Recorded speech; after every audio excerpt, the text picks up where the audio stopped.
Torstar Media or Toronto Star Metroland, they had all these weeklies from Mississauga News to Brampton Guardian to Etobicoke Guardian, which would cover a lot of the stuff here happening on, in the suburbs. But it's all over now. And we just have our very own Ymedia's Midweek.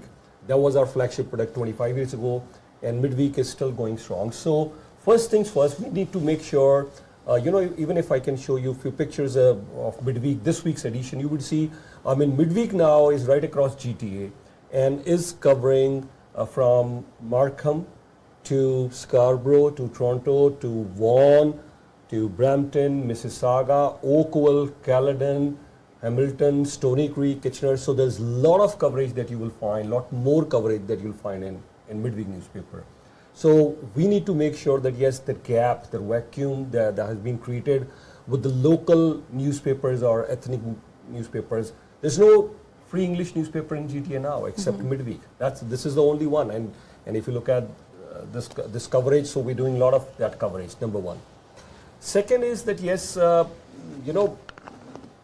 when you talk about our Ymedia, many times, I think this is the mistake that many political parties have made. Maybe my saying this could be a bit biased, but I want your opinion on this as well.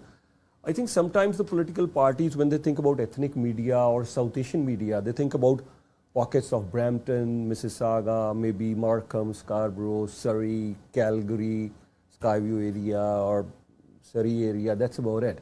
But they tend to forget, and if I look at, where South Asian, I would say 3,000, 5,000 vote, a minimum 3 to 5,000 South Asian vote or 8,000 South Asian vote is there.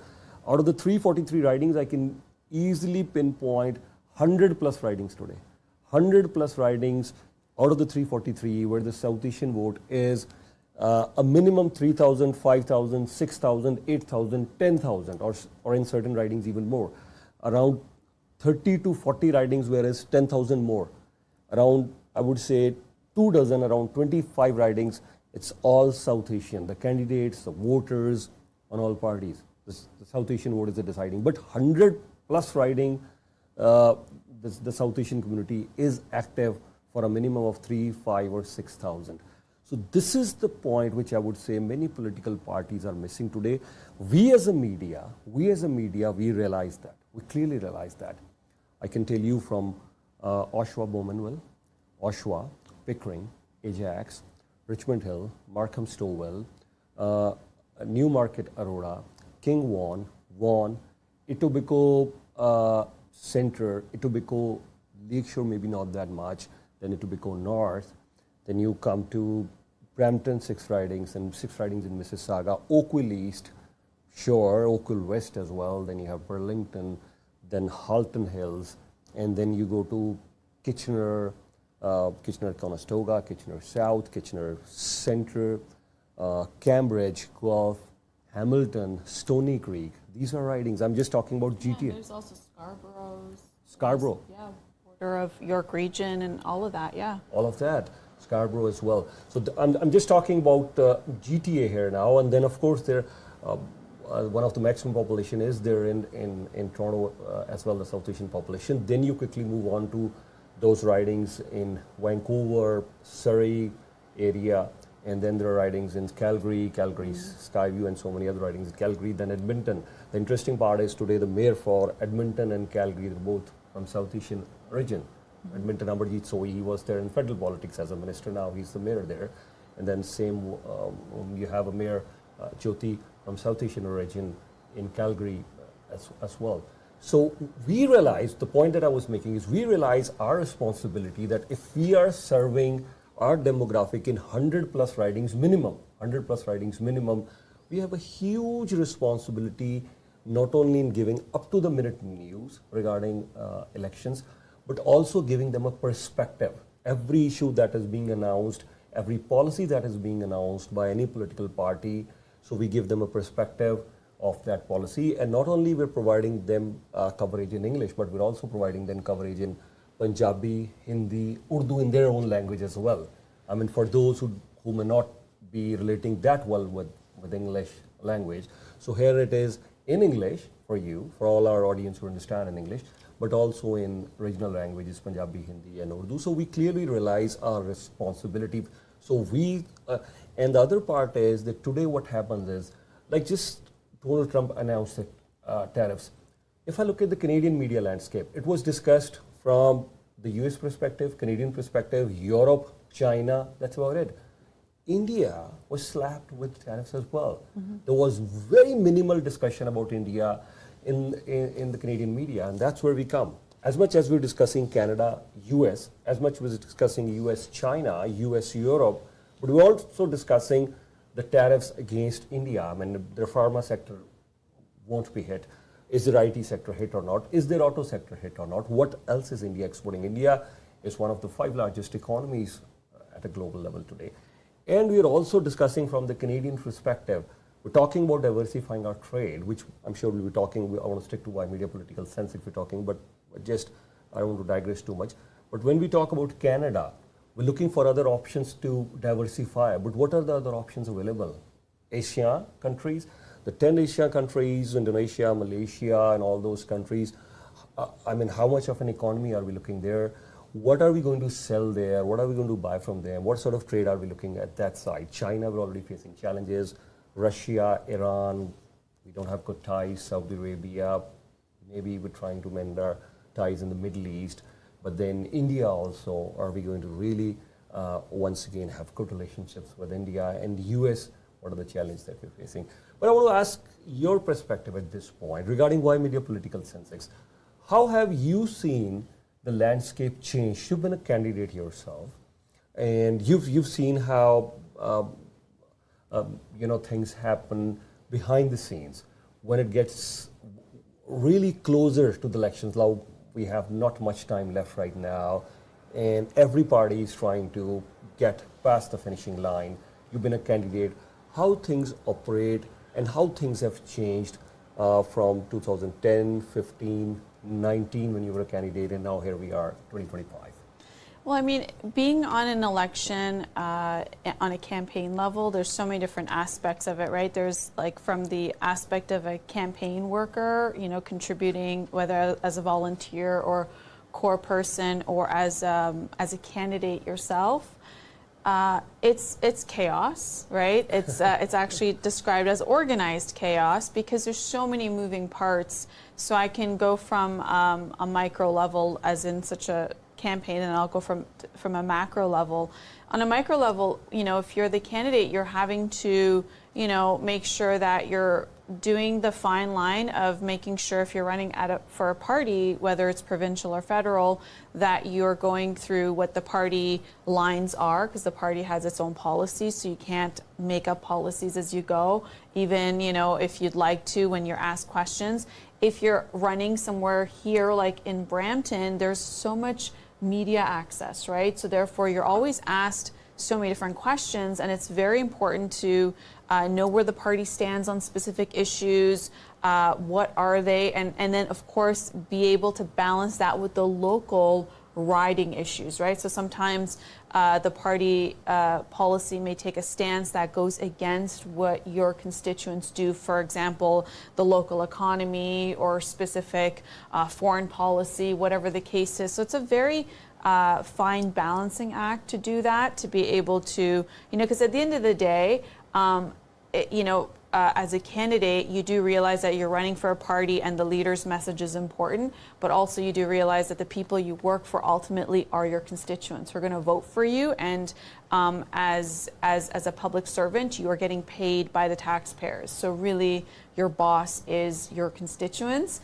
but then there's also managing where you sit in a party and in terms of being able to be a team player on the party side and what their message is and carry that forward, because the party's chosen you as the brand ambassador locally, right? So you're essentially, your job is to be that door-to-door salesperson where you're knocking on doors and you are parlaying that message that the party has chosen, not your own message. Otherwise, run for municipal politics, not for provincial or federal. So there's that understanding of that, right? And being able to balance all of that. And of course, it's important to be able to talk to media, because you're not going to get to what, yes, you're the door-to-door salesperson, you're knocking on doors, you're spreading the message of the party, you're introducing yourself, and you're identifying who's going to support you in an election, or who's not, or who's undecided. But at the same time, the media is very important. You can't ignore them, because you sit with the media and you get even 10 minutes coverage. How many now in this day and age, like right now, for example, sitting at Ymedia, you're going to not only get on TV, you're going to get on the radio, you're going to get on the newspaper, you're going to get online at South Asian Daily, you're going to be available on the app, you're going to have more exposure, and you don't know who's going to, or on Facebook or on YouTube. So because there's so many different channels now in terms of outreach, you need to be able to also have that dialogue with the media, and also know that the media may ask you certain questions that you need to be comfortable in answering, and that's another thing too, right? Like, you have to be able to be articulate enough, because tomorrow if people vote for you, they want you to represent them in Parliament, in the House of Commons, and to be able to speak on their behalf. So there's all of that. And then there's, of course, the fundraising aspect. You need to have enough money to run an election campaign. And let's just say you even have enough money, you need to know how to spend it wisely, right? Because you do have an election cap during the writ period, which is now, and it's based on the amount you can spend based on the number of constituents. So on average, it's like, a little over $100,000. And so you have to be able to pay your office rent. You have to be able to pay for signs, which is usually the most expensive item to pay for lawn signs. And then, of course, you got to be able to pay for your ads, and you got to be able to feed people who are on your campaign, and you got to be able to pay for literature, pay for,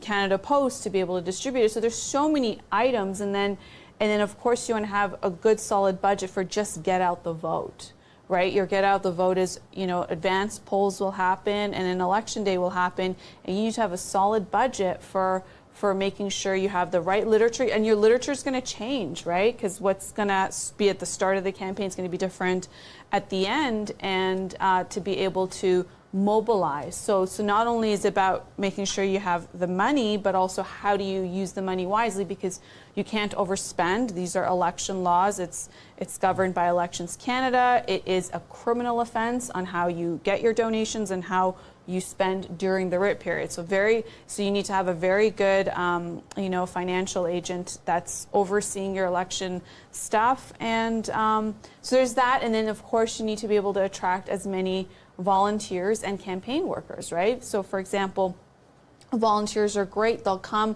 they'll give you, whatever time they have, but then you also have to be mindful of, you need to be able to acquire a set amount of people that are going to help during the election time, because if you're solely relying on volunteers come, you train them to what to say at the doors or how to answer the phones, but then when they leave, you're always training. So it makes sense to also have dedicated campaign staff that are going to be there to be able to, get trained, but also know, the messaging, whether it's picking up the phones, whether it's door knocking, all of that stuff. So this, that's just some of the stuff. And then of course there's things that come up on a riding level. There's things that come up, on what's made the national news and how do you answer it. And of course, it's always hard when there's a scandal of some sort, and then you need to know what your lines are. And so there's all that. And of course, you got to partake in debates. You got to partake in, any of those interviews. So it's a lot going on in just a few days and a few weeks. One of the questions that I wanted to address today with you is, sometimes there's a dilemma, there's a confusion that a party is good. You like a party, the policies of a party, but then you may not like the candidate. On other times, you might like a candidate, but you may not like a party. So that is a question. I see most of the people, they're voting for party. That's what it is said, that yes, and this is what we've seen as well. In 2011, when there was a blue wave, the conservative wave, we had Navdeep Bains, John McCallum. We saw all these people losing their seats. Even Gurbaksh Malli lost his seats. But when there is a wave in 2011, we saw an orange wave in Quebec. Many of the candidates who never thought they will win in Quebec, they won their seats. In 2015, we had the red wave, the liberal wave in 2015, and then all the seats turned red. Many rookie candidates, they right away became member parliament. Few of them also went on to become the cabinet ministers as well. So mostly we've seen it's a party wave, it's a party which matters. Looks like people vote mostly for the party. But I want to suggest that yes, I think this is an area where we need a massive reform. As much as the party policies are very important, I would agree on that one, because at the end of the day, it's the party leadership or the top establishment will take the decisions, make the policies work. But then today's candidate becomes the cabinet minister tomorrow, and they could be the prime minister as well tomorrow. So out of the 443 ridings, I think candidate selection is also very important. We've seen some very average candidates becoming MPs simply because it was a party wave. How do we make sure that yes, the candidate selection is very important? Yeah, so statistically, a local candidate of a riding will contribute to about 5% of the vote. Mm-hmm. And the 95% relies heavily on the national campaign, specifically the leader. So a candidate alone can't win a riding on their own. It's statistically, it's just not the case. If it's a well-known candidate, meaning it's a person who's been in the public eye, a public figure, they could potentially contribute to about 9 to 10% of the vote in that riding. Again, 90% is up to the leader. So really, that's as much as you can do. So as a local candidate, your thing is to be able to pull out your 5%. Right, because that's what you can mobilize. The rest is really what's on the headlines, what is the leader doing in rallies, what is the news coverage, what are the policies, and that's really it, right? So, and on election day, when you see the numbers come in, you'll know what your contribution is. How do you know that? Because it's the 5% that you contribute, that's right? All. It's the rest is all leader. So the 343 candidates. The leader is just one candidate and one leader. Yeah. But right now, if there are 343 ridings right now across Canada, so what we're talking over here is approximately 340 candidates. If I leave out 3 leaders or 4 leaders or 5, approximately 340 candidates. Their role is only 5%. For the vote, yeah. For the vote. Yeah. So I think this is something which needs to be reformed. We need to discuss that. Yeah. Well, no, meaning statistically, as they knock on doors, are part of the community, do outreach in the community, they contribute only 5% of the vote. The rest is really the national message. It's really the leader. The leader determines if it's going more left, if it's going more right, if it's going more center based on their policies. The leader is the one who's carrying the message. The leader is the one who's doing daily announcements. The leader is the one who's doing the debates. Like really, the leader forms the way the party's going to go, and if they become prime minister, the way the country's going to go. So really, people are voting for the leader. So in case you don't like a candidate, but you still like the leader, or you like the candidate and you don't like the leader, so what do you do? If you like the candidate, if you don't like the leader, well, I think in this, you choose right now. This election cycle is about who's going to be able to negotiate with Donald Trump. Yeah. Your local candidate is not going to negotiate with Donald Trump. It's not. They're not. Even if they're a cabinet minister, depending on the role that they get, they're still it's going to be top down in terms of what the prime minister wants them to, what's Canada's stance, right? For example, the foreign affairs minister isn't going to go rogue and say things that is not decided by cabinet and ultimately the prime minister's office. It's just not going to happen.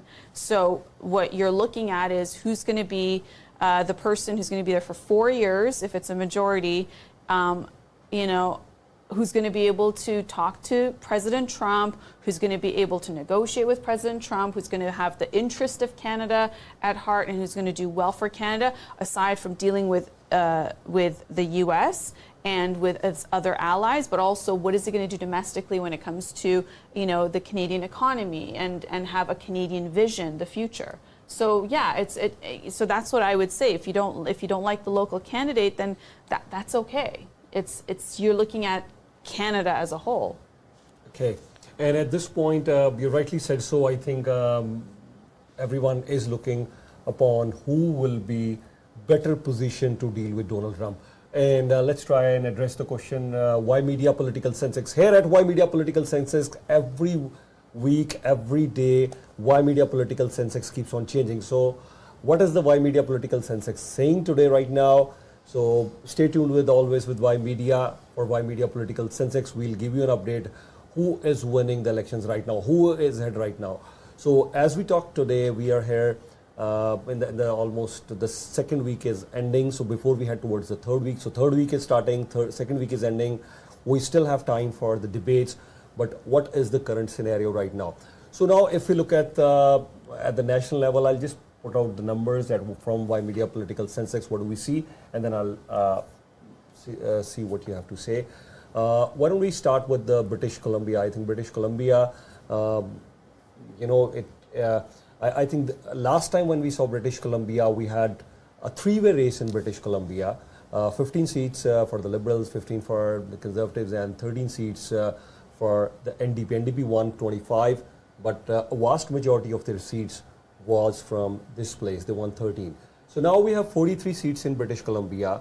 Out of the 43 seats in British Columbia, I would say that yes, at this point, the way it looks like for me, I would still say 20 to 25 seats for the Liberals. That's where I want to position Liberals right now. Out of the 43 seats, 20 to 25 for the Liberals, 15 to 20 seats for the Conservatives, and NDP, I would say 0 to 3 seats for NDP. So they're losing approximately, I would say, 10 seats they're losing. So that the 10 seats that out of the 43 seats, the 10 seat of loss for NDP, I would say that could be the gain, approximately 8 to 10 seats could be the gain for the Liberals. Not much of a gain or loss for the Conservatives. They, I would say they could go plus or minus or 2 to 4 seats in BC. If they do really well in BC, maybe plus 4 or 5. So out of the 43 seats, 20 to 25 for the Liberals, 15 to 20 for Conservatives, 0 to 3 for NDP. This is what I'm seeing right now. And these numbers are right now as we speak. I'll tell you once again that yes, Why Media Political Sensex, that's why we've named it Why Media Political Sensex. Things will keep on changing as we move. For BC, even Jagmeet Singh's own seat could be in danger in British Columbia. Your thoughts on British Columbia? Well, you know, what's going to be also interesting in BC is to see that the seats that the Conservatives lost in ridings where it had majority Chinese constituents, which has been really a demographic for the Conservative Party that's been very supportive. Since Jason Kenney's time when he was in federal politics, he did a lot of work in the GTA, but more specifically with the Chinese community to be able to support the Conservatives. We saw that lost in the last election cycle under Aaron O'Toole when he took a very hard stance against China. And then there was a lot of things that were going on, just like how, you know, there's WhatsApp, there's WeChat that the Chinese community uses. And on there was a lot of, you know, messaging on that if, you know, Conservatives come in, then there's going to be, you know, all kinds of things said about a list where the Chinese will be on. It was just a lot of things that were misleading. And so therefore the Chinese voter base stayed home and didn't come out the same way. So we saw all the ridings like, you know, Markham Unionville, that is, you know, 70% Chinese, where Conservative MP Bob Soroya had won 2 terms, and even Alice Wong in British Columbia. They all lost their seats because of how the Conservatives lost the Chinese community. So, you know, and I'm talking about it this way because, you know, there are ethnic groups that will support specific parties throughout election cycles until things change. And we saw that happen in the last election cycle when Aaron O'Toole was leader of the Conservative Party. So, yeah, Jagmeet Singh's not doing so well, right? Because we know that right now, because, you know, tariffs are top of mind. We know Donald Trump's a massive factor since he became president. You know, Canada you had, you know, the deputy prime minister, finance leader, Chrystia Freeland resign, and then you had, you know, Justin Trudeau resign, and then you had Doug Ford go into an election a year and a half early, and now then you had a new leader, and now we're in a federal election, that was supposed to be in October a lot earlier, and of course you're seeing all these shifts and all these changes and so what that means is top of mind is tariffs. What does it mean for the economy? Is there going to be a recession? We've already heard of thousands of Canadians that have lost their jobs. Stellantis plant has, halted production for 2 weeks. We don't know what the roller coaster effect is going to be. Even people, if we're going to be in a recession, then it's going to affect people also not in the auto sector. So, that comes on the back of inflation and affordability, and now you have all of this that's happened. So, with that in mind, it's important to look at who are going to be the leaders that could form majority. It's either going to be Liberal or it's going to be Conservative.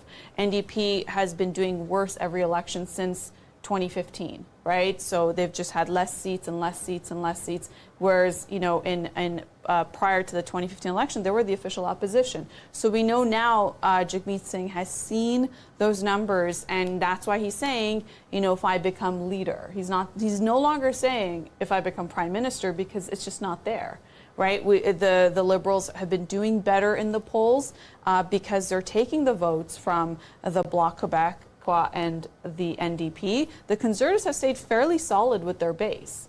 And that's what we saw in the 2015 election, that the Conservatives still had their base, but it was Justin Trudeau that went from third-party status to majority because he brought out new voters, young voters, and then he took all the NDP votes because it was the coalition that happened when it comes to the voter base. So we're seeing that again, and same with Bloc. We know that Bloc Québécois is a regional party for Quebec, and therefore they're not going to form government. So that's why you could see just Jagmeet saying... We'll come to Bloc for a minute, but let's wrap up this thing. British Columbia. So if you look at BC right now, sort of the 43 seats, you're right. I totally agree with you.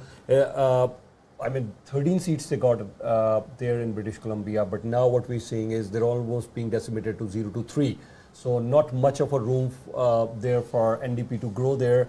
And I would say out of the 43 seats, good solid position for the Liberals. Quickly, let's move on to Alberta and Saskatchewan right now. We'll start with Alberta right now. 37 seats.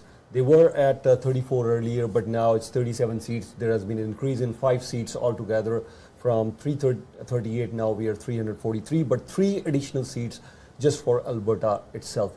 Alberta, this is an area out of the 37 seats, I would say Conservatives would still gain somewhere around 25 to 30. They could still have, or maybe even 32. On a good day on an election from 32, maybe 34, 35. But I'll still keep them from 25 to 31, 32, around that range for the Conservatives in Alberta. Maybe another, 3 to 5 seats for the Liberals, maybe 1 or 2 seats for the NDP. That's what I think about Alberta for now out of the 37 seats. So not much of a room for Conservatives to increase their seats, or not much of a room for Liberals to increase their seats. I don't think so the tally would change. It can be this drastic that the Conservatives are at 20 and the Liberals win 10 seats. I doubt that's going to happen in Alberta. And I doubt NDP will pick up 5 or 8 seats. No, that's not going to happen here. So more or less, I think Alberta is locked. It'll be 2 seats here and there for any of the parties. Not much of a change. That's what I think. Yeah, absolutely. Alberta's always been very secure for the Conservatives federally. Of course, this is the province of oil and gas, and the Conservatives have been supportive of pipelines. And we, at the time where we hear now Leader Carney talk about that he won't repeal C-69, which the Conservatives refer to as the anti-pipeline legislation. So, this is something that we've always seen Alberta support Conservatives, and because more specifically under Justin Trudeau, pipelines were killed and there was job losses and Alberta went into a recession, so yeah, I don't think we're going to see much difference there for Albertans to pivot away from what they would traditionally vote, which would be Conservative. I think I think the Conservative Party is also very, and that's why you have all the MPs there, right, that have been Conservative for how many different elections. But I think Conservative Party, because it has Conservative MPs, is also very mindful of Alberta potentially going through a referendum when it comes to their province, and the oil and gas sector is very important to them. So Ottawa pays a lot more attention to that if it's a Conservative government, which is what's believed by the constituents. Yeah, I won't take much time. Quickly touching upon Saskatchewan. Saskatchewan has 14 seats, almost a clean sweep by the Conservatives most of the time there out of all the 14 seats for Saskatchewan.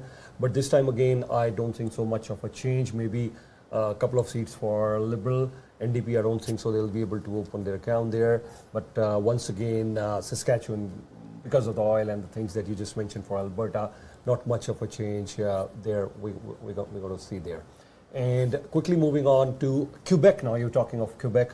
I think let's talk about Quebec. 78 seats in Quebec. I think Conservatives, 10 to 15 seats for Conservatives. That's where I see them right now.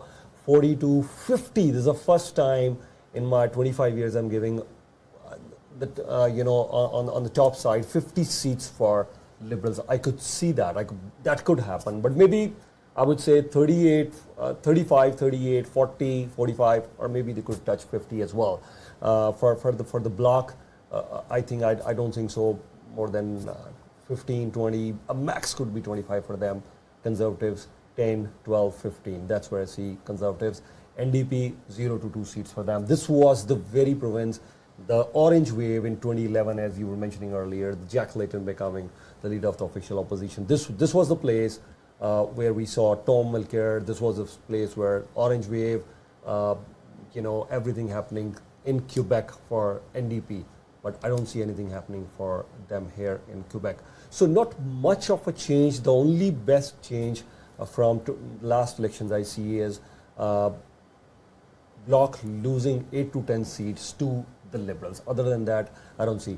And historically, Quebec, I've never seen, if Conservatives win even 25 out of the 78 seats, I won't see any other province. Then that's Christmas for Conservatives. If at all they win 25 or 30 seats, there's no way they're going to win 25 or 30 seats here. The max, I would say 17, 18, even 20 would be a big thing for them. So 10 to 15 seats for the Conservatives, 35, 40, 50 range for the Liberals, and 15, 20, 25 for, that's where the bloc right now, and 0 to 3 seats for the NDP. Yeah, the bloc is right now, they're scared because Quebecers are seeing that the Bloc Québécois is not going to be the leading party of Canada and go into negotiations for CUSMA with Donald Trump and tariffs and counter tariffs and everything else. It's really between the Conservatives and the Liberals, and that's where the Liberals are getting their numbers from right now. Under Mark Carney. Now, that's the other important thing, because we know that elections are won in Ontario. It has the most number of seats, and that, to be able to win an election. We've seen elections won without having Quebec. So, even in a minority situation where Trudeau won in the last two elections in minority, and we saw the Bloc numbers go up, he was minority because he had seats in Ontario. So we know Ontario is very important, but the Quebec vote that's the other thing, and that's why the leader of Bloc Québécois is saying, if you need to have me there to make sure that I bring Quebec's interest. But when you look at the Liberals' numbers go so high in that province, and then when you look at who's their foreign affairs minister, who's their finance minister, and all of it, they all come from Quebec. So it's a hard argument for the Bloc to say that, Quebec will be forgotten if the Liberals win, because you have, a big chunk of that cabinet coming from Quebec. Yeah, I couldn't agree more. And since you're mentioning Ontario, before we go into Ontario, quickly I want to talk about Atlantic Canada as well. Nova Scotia, Newfoundland and Labrador, Prince Edward Island. In the Atlantic Canada, I would say, yes, Liberals did, fall behind for some time, but I think they've come back strongly now. So in Atlantic Canada, all these provinces from Newfoundland, Labrador to Prince Edward Island to New Brunswick, I would say again the Liberal Party is strong, so they will win majority of the seats here in all these three provinces. If you could quickly flip through Newfoundland and Labrador, you're already showing. Then New Brunswick, if you could show that as well, and Nova Scotia as well. These seats are important. All these seats, 7 from Newfoundland and Labrador, are important. If we look at the other provinces as well, Atlantic Canada is important, but I would say now Liberals are back in action here. They did well in the previous elections as well. From 2015, they've been doing well, but the numbers were very different for a good 2 to 3 years from 2022, 23, 24. But then I think Liberals are back in action over here as well in Atlantic Canada as well. I quickly want to move on to Ontario now. And as far as Ontario is concerned, yes, this is the place I would say make or break for every single party, and including the two frontrunners. It's a two-way race now. We all agree on this one. So out of the 122 seats, this is where everything will be make or break for any I would say party here. So currently I would say Liberal Party 60, 70, 80, or even 85. I mean 60 to 85, 60 to 80. I would give or take 60 to 80 seats. I would say for the Liberals right now, and Conservatives I would say 30 to 45. That's where their position, 30 to 45 right now. Yeah. Yeah, Ontario is very important because it's the most populous province in Canada. And okay, so here's the interesting thing when it comes to Ontario, is that you have the premier, a very popular premier, Doug Ford, who is getting along with Liberal leader Mark Carney, right? So as soon as we all remember the image of them having breakfast, Mark Carney and Premier Ford at Perkins. So there's that, and recently, Premier Ford's talked about how, when the days where leader Mark Carney has to become prime minister when it comes to tariffs, say, the prime minister's doing very well.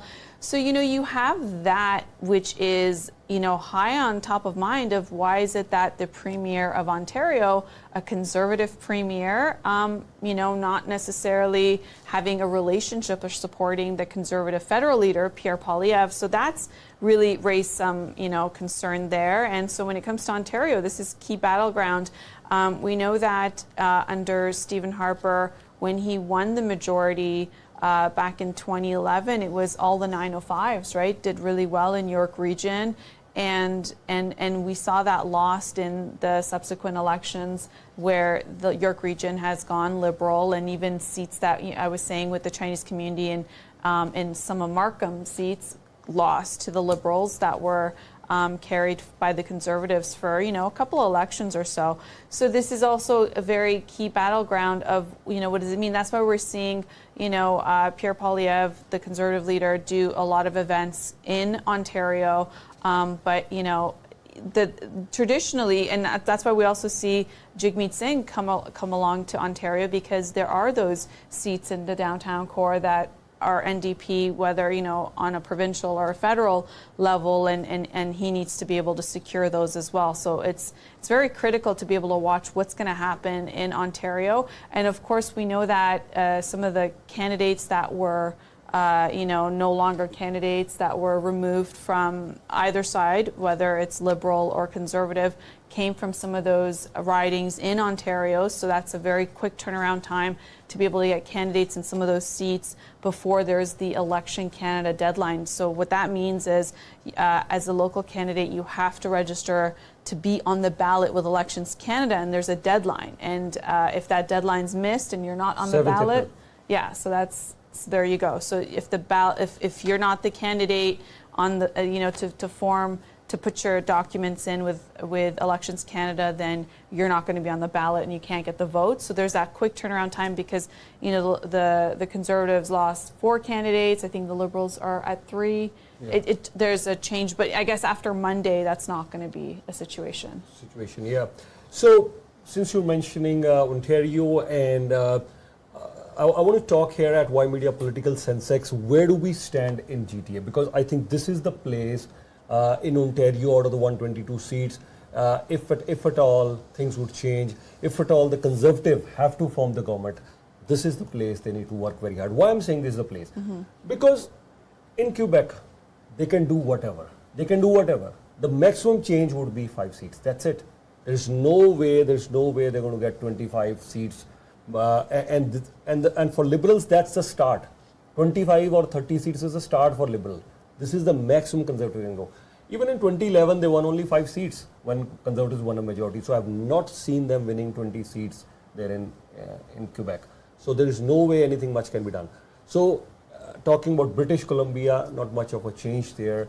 It's a two-way race, maybe 5-10 seats here and there. Saskatchewan, out of the 14, they're already going to do almost a clean sweep. Alberta, out of the 37 seats in Alberta, they're already going to be 30, close to 30, so not much of a room to grow there. Atlantic Canada, maybe 5-10 seats, they do a lot, 5-10 seats there. So where is it that they need to focus? Ontario. So let's talk about Ontario. So Ontario also, I want to talk about GTA in particular, then I'll talk about Ontario. GTA, why don't we start from the eastern side? If we go GTA, Bowmanville, Oshawa area. Bowmanville, Oshawa, I would say they're strong there right now as we speak. Oshawa, again, they're strong. Then Ajax, Pickering, both these seats, I would say, Pickering, Brooklyn and Ajax seat, I would say Liberals are strong as we speak on those 2 seats. Then we keep moving Whitby, then we keep moving towards, I would say, Markham, Stowell. I still see Liberals strong in that area. You keep moving Scarborough, I would still say most of the Scarborough seats, Scarborough, Guildwood, Scarborough, most of the Scarborough seats, I still believe that Liberals are still strong there. You have to come all the way till, for the next strong seat for the Conservatives, till Thornhill. Thornhill is 1 seat, Liberal, Conservative safe seat, that's the seat I still see. Go a little bit north, Kinguan, that is 1 seat, I would say a good fight between the Conservatives and the Liberals. Kinguan, that's where I see. You move to Vaughan, Woodbridge, again I would say Liberals are a bit strong over there. Richmond Hill, they have 2 seats now, Richmond Hill South. Richmond Hill South, I will still say Liberals are going to be strong there. And if you go on Richmond Hill, Aurora, Oak Ridges, I'd still say, Conservatives maybe have an outside chance, but still Liberals are doing well as we speak. This is why Ymedia political census we're talking about today. Quickly moving on from Vaughan, Markham, we've spoken about Scarborough, Oshawa, all these seats now from Vaughan. The next one, Durham, York Durham, again a Conservative seats, I would say. Conservatives are strong in Durham. If you're going to go to Newmarket area, yes, Liberals are still strong over there. Coming back on to Caledon, I would say again, we've seen Conservatives doing well there. The 6 seats in Brampton, I would say right now as we speak, the Liberals are still strong there in the 6 seats. Etobicoke, I would say Etobicoke North, Liberals are still strong. Etobicoke Centre, I would still say Liberals are strong. Etobicoke Lakeshore as well, Liberals are doing fine. Out of the 6 seats in Mississauga, Malton, Mississauga, Erin Mills, Mississauga, East Coxwell, Mississauga Centre. The only seat, Mississauga Lakeshore maybe, from the Charles Sousa seat. That is 1 seat. The Conservatives are trying hard, but I don't know whether they'll be able to flip that or not. And then you move to Oakville East. This is now the new riding now. Anita Anand is now from Oakville East now. Then you have Oakville West as well. Ron Schinzer is there from there. And then you move all the way up to Milton. Even Paramgil's seat is in play right now. It's not going to be a cakewalk for Paramgil. There was a time when we thought Milton, it's now Paramgil's backyard. It's going to be easy. It's still going to be challenging for him as well. You keep moving towards Hamilton. In that area, I would say Hamilton Centre is 1 seat, NDP could pick. But then you have Stony Creek. Once again, I would say Stony Creek, you still have strong Liberal horde there. Move to Kitchener Centre. Maybe Greens are again the leader there. I think Kitchener Centre, maybe Greens would pick up that seat. Kitchener Centre once again. This time Kitchener, Conestoga, again I would say Liberals are doing good there. Cambridge, they're good. Gulf, they're good. But then there are around that area towards the north or that side, yes, or towards the west, north, that side, yes. The Conservatives will start picking up seats on that side. St. Catharines is again, I would say, a bit of that area for Liberals, but then on that, most of that side, Niagara Falls and all those areas, Conservatives are doing very well as we speak this area. So this is all the sum up for most of the Ontario and GTA. Yeah, and you have to ask yourself why in an election period where a lot of the Liberal MPs were not going to seek re-election and the leader and Prime Minister Justin Trudeau was so unpopular and they thought, you know what, we can't go into a fourth election and win, and you see this turnaround in a matter of just like weeks, months from the beginning of the year. Why is that? Again, it comes down to the leader. The leader, represents 95% of how the electoral feels. So as we're talking about poll numbers, what is the poll numbers? It's just really the consensus on how the voters feel. And what we've seen is, everything that's happened with President Trump from his inauguration day about talking about tariffs and all those measures that he's been talking about, whether it's the auto sector and other industries. We saw even Prime Minister Justin Trudeau's numbers pick up because he took it on head on when he announced the counter tariffs, and then when he called President Trump. And then we've seen now, leader Mark Carney for the Liberals. The week that he was Prime Minister, there's images of him with King Charles. There is, the conference that he had with, Prime Minister in the UK, with the President in France, and then the day where the tariffs were going to be announced on the auto sector, you had Leader Carney talk about $2 billion investment for the auto sector the same day. So it seems like, those numbers are picking back up where if you were to say 12 weeks ago, how are the Liberals doing in the seats?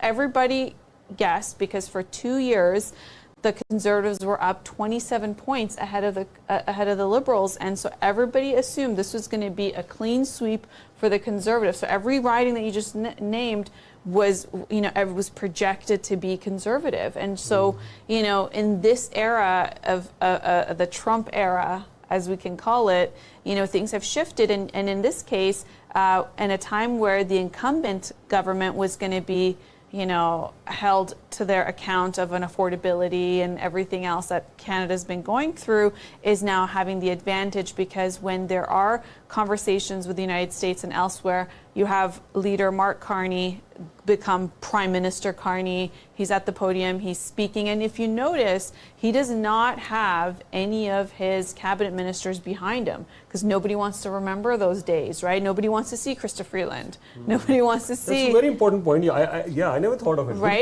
He's alone. Usually you don't have the leader alone. Usually you have their people behind them to say, here's my lineup of people that are going to serve you, my front bench. Whereas, he's alone because he's the new politician. So not, even though he's the prime minister, but everybody, is looking at him as somebody from the outside, even though the Conservative line is that, he was the economic advisor to Prime Minister Justin Trudeau, and a lot of those policies were really Mark Carney's. But do Canadians care about that? It seems not, because they seem to be in love with his CV. He does have a very impressive CV, unlike, many people running in politics, right? And the positions he's held on the boards he's sat at are positions that when prime ministers, serve their term and they step down, they hope to have those seats as board of directors. And so what, and Carney's at, 59 or 60, so he's at a good prime age as well. So people are in love with his CV. And also they've noticed that since he became prime minister, you have the shift in President Trump's rhetoric on 51st state, Governor Carney or Governor whoever, tariffs or, join us and it'll be better for you. The talk of annexation has stopped. So, since they had that conversation, it's to be said that that time Prime Minister Carney, or was he Liberal? He's either Prime Minister or Liberal leader, depending on what hat he's wearing, based on the issue that he has to deal with. They had that conversation, and that therefore, just this past few days, where it was Liberation Day, and as President Trump announced his tariffs on his universal tariffs and country by country tariffs, Canada and Mexico were not on there, and that was something that Canada was, holding its breath to see what else does it mean when it comes to the universal tariffs that Trump was going to put on. And so a lot of people are looking at it saying, okay, so the day where Canada's not part of the tariffs, although, mind you, the auto tariffs, the auto sector that's being hit, which is the 25% if the auto is not manufactured in the United States. So that means 12.5%, because half of that, when it comes to parts, is made in Canada. So even though at a time where Canada's still reeling from its tariffs on steel and aluminum and what happened with the auto sector, but it wasn't added onto the universal tariff list that all the other countries are now experiencing what Canada's been going through. But it was also the same day where the carbon tax was removed. So you had gas 23 cents cheaper if you put gas in your car from just a few days ago. And so, all optics show it's all about optics, right? Like who is leading all these changes, bringing stability or making things affordable. And, it falls on Mark Carney. And this is the person who was pro-carbon tax. So it's very interesting how, he's at a time where he's not being held accountable for being, Trudeau's advisor economically or being pro-carbon tax. But because he got rid of the carbon tax and he's been able to somehow speak some sort of a language to Donald Trump, President Trump, who's now been a lot easier on Canada in terms of showing a little bit more respect, although I don't think we're safe and we're not out of the waters and anything could shift at any time, but it was a massive shift that we've seen. So that's why, as you say, the numbers and all those ridings in Ontario, it's because of the leader. Yeah, I couldn't agree more that you just mentioned. Yeah, you're right. I mean, everything has changed since Mark Carney has, taken the helm of affairs. He's become the Liberal Party leader. He's become the Prime Minister. And you're right, I've seen him more at ease when he's doing press conferences as a Prime Minister. And he, obviously he's being asked more tougher questions as the Liberal leader. I have not seen him at ease there, whether because of the French language or his pronunciation there, or maybe his grip on issues in Quebec or in certain areas. Maybe he's not that familiar because he's been, with Goldman Sachs, then he was the governor of Canada, governor of England, then managing Brookfield Asset Management and so many other things.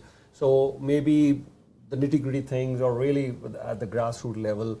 And I see a bit of an unease when he's campaigning as a Liberal leader. But as a Prime Minister, he seems to be at ease, other than the issue that he had there in England with Rosemary Barton and other journalists, because maybe that was one of his initial press conferences as a Prime Minister. But then other than that, he's been at ease, he's been very comfortable. He comes across as, someone who's ready to govern. So now what do the Conservatives do at this moment? I mean, other than I know for a fact that, yes, they have to do something very different in GTA. Mm-hmm. But you're right, you've got a very good point that the message has to come from the national level.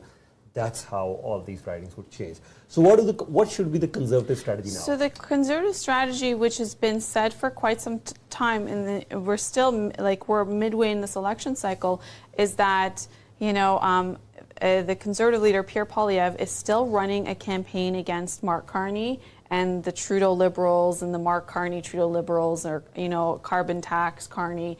And those things were really great, when Trudeau was around. But all of that has shifted, right? You got to read the pulse of what people care about right now, and people care about Trump. And that is the biggest thing. Yes, unaffordability is a massive thing, but the Trump tariffs are going to make things a lot more unaffordable. It's going to be a recession. It's going to be job losses. It's going to be sectors that are going to be impacted that are not in steel, aluminum, and automotive, but because it's a global recession, right? So that's the key thing. And so on a day where President Trump announced the automotive tariffs, you had conservative leader Pierre Poilievre talk about tax-free savings account. So off message, and then another time talk about fentanyl. So, it's you got to be able to pivot, and that's been part of the criticism that's been held on him. That how is he not pivoting the messaging that the Conservatives need to have to talk about what Canadians care about? The things he's talking about Canadians care about was 4 months ago, or maybe 5 months ago. Now things are a lot more different. Even what Canadians cared about a month ago is so much more different. I mean, of course, since Trump, it's all about Trump, right?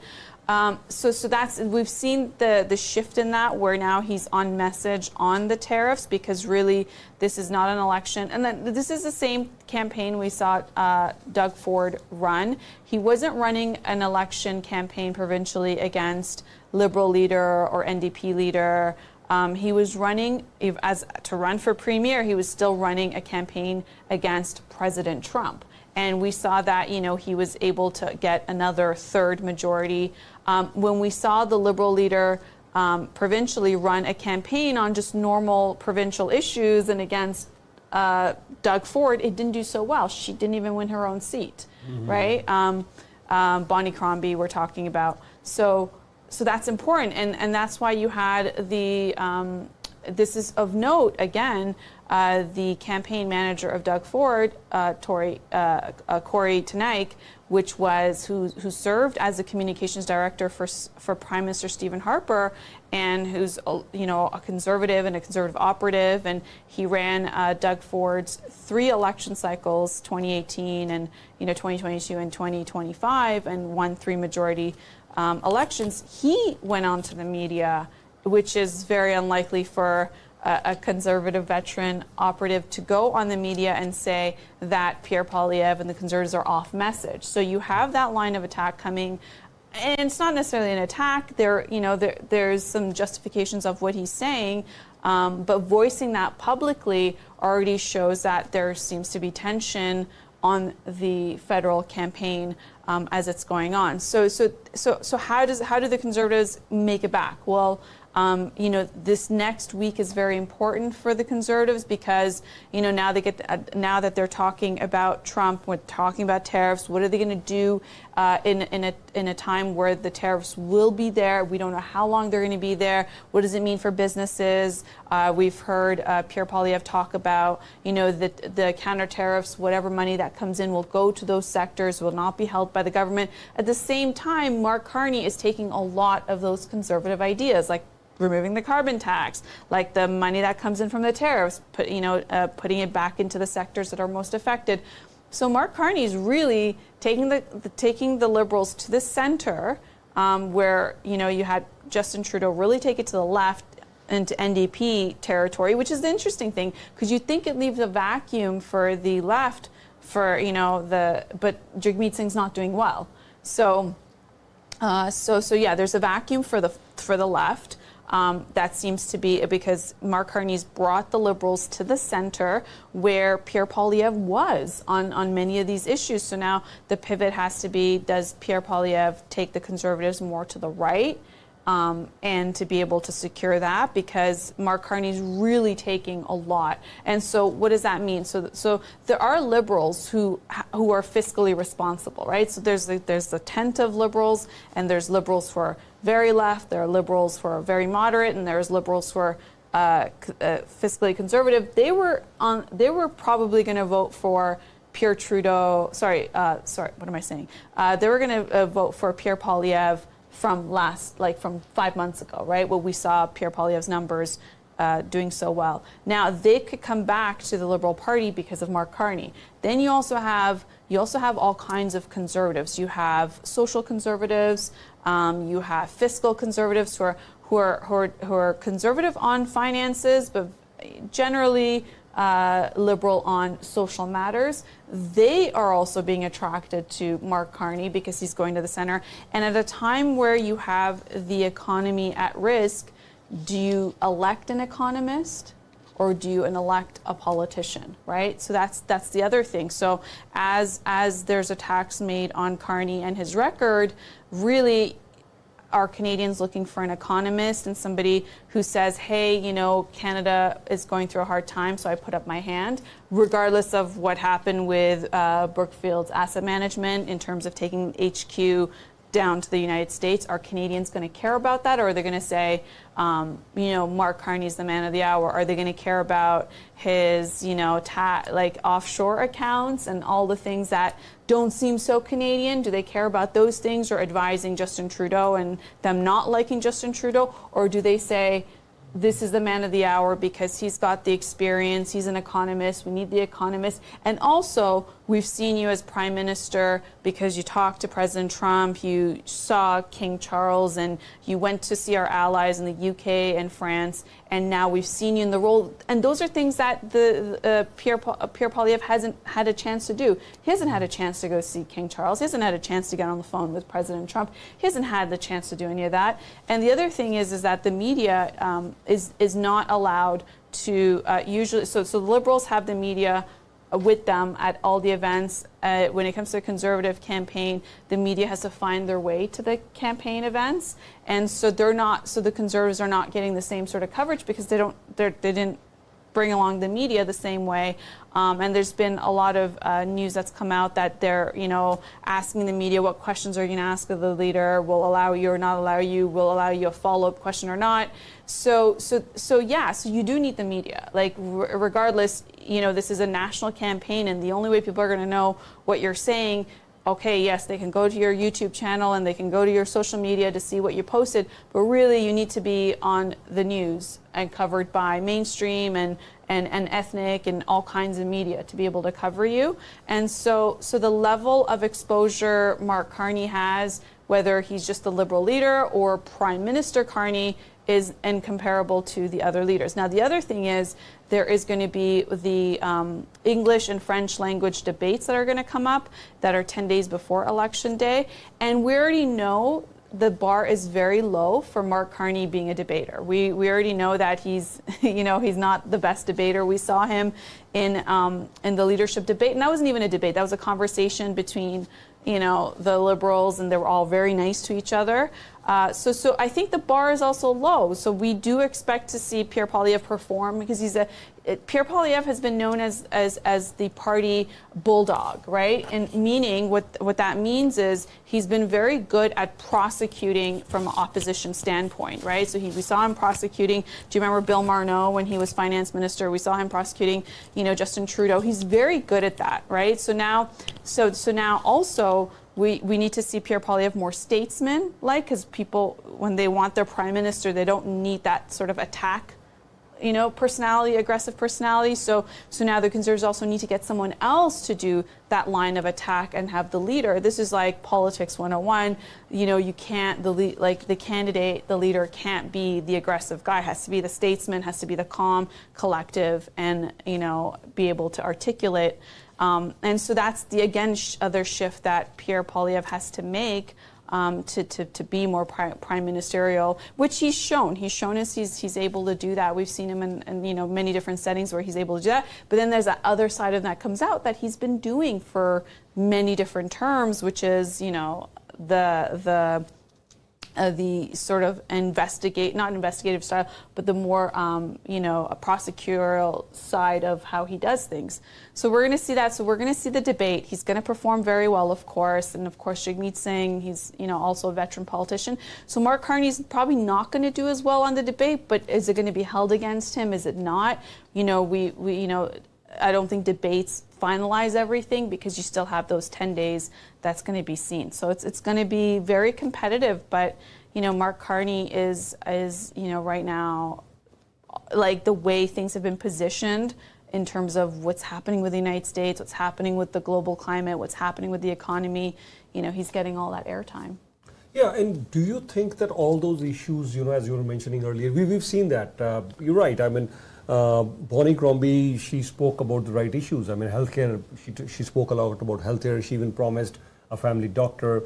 She spoke about so many other important issues, but they were not resonating because here is, Premier Ford positioning himself as the Captain Canada.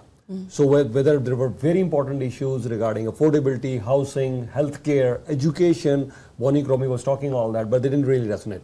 So here also at the federal level, X the tax, or we're going to give you a break. I mean, the recent policy that I heard, people really appreciated that yes, you are able to invest, the capital gains back into the Canadian, businesses, and then maybe you get a break for some time, which was good. But then all these policies are not really resonating. I mean, there were issues of affordability, there were issues of housing, there were issues of crime, there were issues of job quality of life, so many other things, all gone. Well, no, because if we're in a recession and we're all more poor as a result of tariffs and losing industries, then if I don't have money to put in a tax-free savings account, if I don't have money to buy a house, what difference does it make? Okay. Right? You need to have money, and then with the money you have, give me policies of how I can best spend this money to save as much as I can. But if I have no money coming in, then all the fabulous ideas that are there about how to invest my money or what to do with my money, it's irrelevant to me. Right? I need to be able to have money first. And having money first means having an economy that's not tariffed, that 70+% of our exports go to the United States. And even if you are working in an industry that doesn't export to the United States, our economy relies on it. And jobs rely on it. We're talking about 500,000 jobs in Ontario. But then we're also talking about those coffee shops, those restaurants, those retail stores, and all those things that rely on the people to spend in those places like Windsor and all these other plants. There are communities that are just catered to that have a ripple effect. And if we're in a recession, then if you're selling a house, you're not selling a house. If you're somebody who's selling mortgage, you're not selling a mortgage. If you're somebody who's selling insurance, you're not selling insurance because people are not doing it. So it just has this domino effect. So thank you for telling me about how to invest my money. But if I have no money, it doesn't matter. Yeah, great point. Another thing I want to discuss with you, have you seen, that Vision Canada document somewhere? Because tariffs is definitely a challenge, but we need to have short-term planning for the next 6 months, 1 year, 2 years. How do we deal with this thing? But then to really take our position at a global stage and really make sure that yes, Canadians are going to be good for the next many years, 10, 15, 20, 50 or 100 years. I mean, we need to work on many things. We need to have that sort of infrastructure, which I don't see a lot of talk on building an infrastructure for the future, 20, 50, 100 years. We need to have infrastructure in all areas. I mean, artificial intelligence is coming. So what are the Canada's strength? What could be our strengths? So is it artificial intelligence? Are we really going to do something about our natural resources, make that our strength? Is tourism going to be one of the key pieces in our future? Is oil, energy supply still going to be our key feature? So that vision for 10, 15, 20, 30 years, that seems to be missing. And I strongly believe, I don't want to take too much time today because I want to listen from you as well, because I've discussed this earlier as well, but Canada in the next 10 to 20 years, we can become a global power. I know there's no exact definition for a global power, or there's no exact definition for a superpower as well. We may or may not become a superpower in the 30, 40, 50 years, but at least just to become a global power. We're a G7 nation. I mean, there are countries whose economies are getting stronger and stronger. Look at the infrastructure. You've been to India recently. Look at the infrastructure for China. Look at the infrastructure for Singapore, South Korea, Japan, India. So these countries are building massive, massive infrastructure. And of course, US already has a lead from many other countries. US has an amazing infrastructure. Of course, now they're having their own challenges as well. But let me talk about Canada. I mean, we're having infrastructure deficit right now in almost every single municipality that you talk. Infrastructure deficit in education, infrastructure deficit in healthcare, everywhere there's infrastructure deficit. I can't see that. And I think that's one of the ways of, among other ways, that we invest heavily.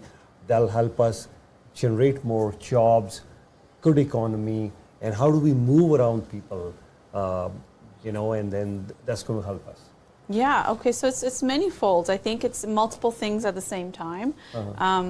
So yeah, you do need the short-term investment, which is what we're hearing these parties talk about when it comes to, in a way, doing a bailout of some of these sectors. And this comes at, I look at the world as like before COVID and then after COVID, right? Because COVID really shifted everything when it came to the amount of money the government gave and zero interest rates, and then it led to inflation. So the people are looking at like, what are you going to do to save jobs? What are you going to do so people don't lose their homes? What are you going to do for all of that? And then there's the infrastructure, there's the housing, so multiple things. So security is number one, right? We need to be able to have secure borders, right? When it comes to northern Canada, when it comes to all aspects of Canada, because we do know that this is why President Trump is interested in Greenland. We do have, many things changing when it comes to the northern border, and Canada has not been investing in its military or that effort, the same way in the last decade and plus. So there's a lot of catch up we have to do there, and perhaps we look at something where there's a lot of countries where when you're 18 you just go get military training, right? Whether it's a year or 2 years, and obviously there's a compensation that comes out. That doesn't mean you need to go to war, but there's a level of training. Is that a good idea? Maybe something we need to look at, because why wouldn't it be a good idea to understand about your Canadian heritage, making sure that these are trained people for Canadian security, but also I think part of our identity is, when you ask somebody where are you from, they say, oh, I'm from such country, and then Canadian. Really, we don't. Whereas when you talk to Americans and you say, where are you from, they don't say, oh, I'm Mexican American. They say I'm American, right? Whereas here it's like, oh, I'm Indian Canadian, right? It's so maybe that's that part of that shift. So military and security is very, very important, and I think we can't ignore that. So that's and then also Canada being able to go up to that 2% GDP to be part of NAFTA. Like these are just things that we can't ignore, right? At that, and then there is, you're right, AI. You can't avoid that, because that is, in a very short period of time, it's going to take a lot of jobs and a lot of industries. And we can't have people that are not trained in those sectors, because, as we lose sectors, there's also opportunities where new industries show up, right? And that's happened like when it comes to e-commerce, right? We thought for a while e-commerce is going to replace physical stores, retail stores. No, retail stores are there. We were using e-commerce a lot more, but what did it do? It created an entire industry on e-commerce where there's like zero barrier to entry. You can have all sorts of credit card processing. You can have all ways to be able to distribute. You can go online. So yeah, AI is of course important, because we need to just go away from just like real estate and immigration and that's it, right? We need to have industry, and yes, in a world where wars happen because of natural resources. What war hasn't happened because of natural resources? Really, I mean, I know we say it's because of ideology and it's because of religion, and really it's about natural resources. So natural resources have always been important. It'll always be important. So we got to have a strategy of having a fine line between having climate policy and also looking at our natural resources and how we can contribute to the world economy, because Canada's rich in that, but having that balance of what do we do? Like, so it's not about exploiting all our natural resources, and having a climate policy. So that's important. So you can't avoid AI, because that's where things are, and that's just, it's going to propel, and it's going to be the future in a bigger way than it is right now.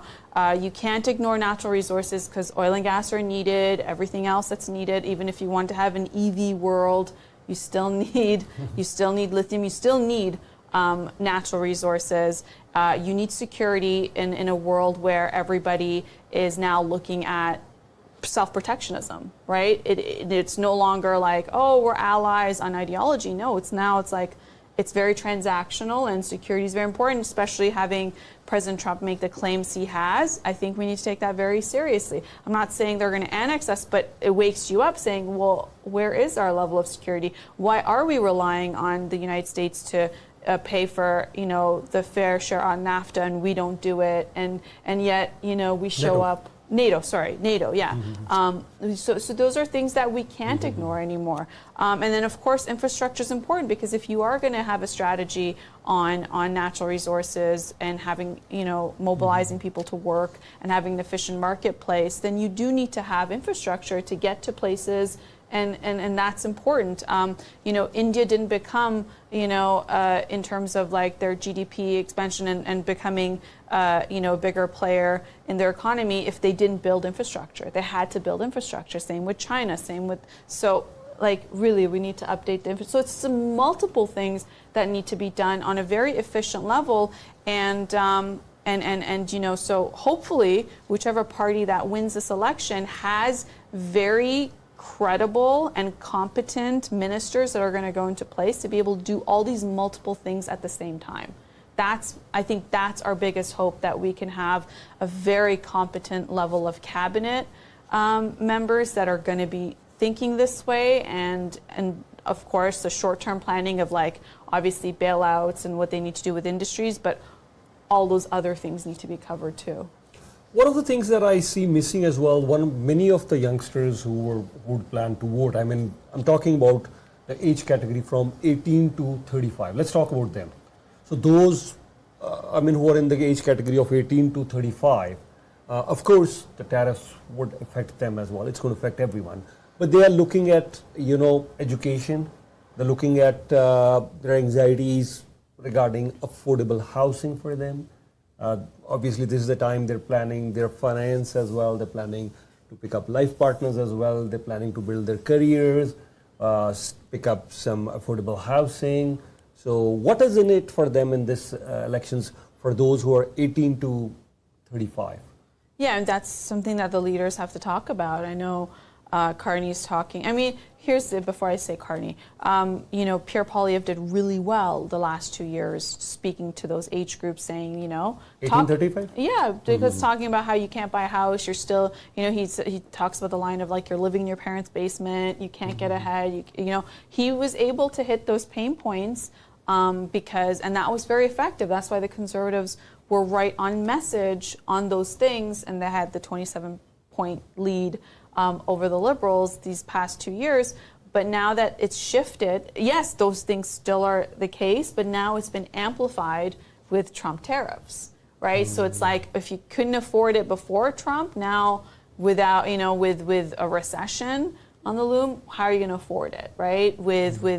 So there's a lot of that. And we saw with the tariffs, the universal tariffs on Liberation Day that was announced by President Trump, we saw the stock market take a plunge. We've seen industries being massively affected, and we haven't even entered the era of what it means for all the other countries that have tariffs that we trade with and what's going to do to their economy. I think, if anything, the biggest impact, I'm going to pivot here on Ukraine, is I don't think Ukraine's going to get any more funding from any other country, because they're right now so busy trying to manage what's going to happen in their own country when it comes to a recession. So I think that ends the war in that sense, because the funding, how is it going to come? You think Europe's going to be like, here you go, here's more money to fight Russia. So that's the other implication, because it's going to massively push President Zelensky to sign that deal with the United States for natural resources extraction,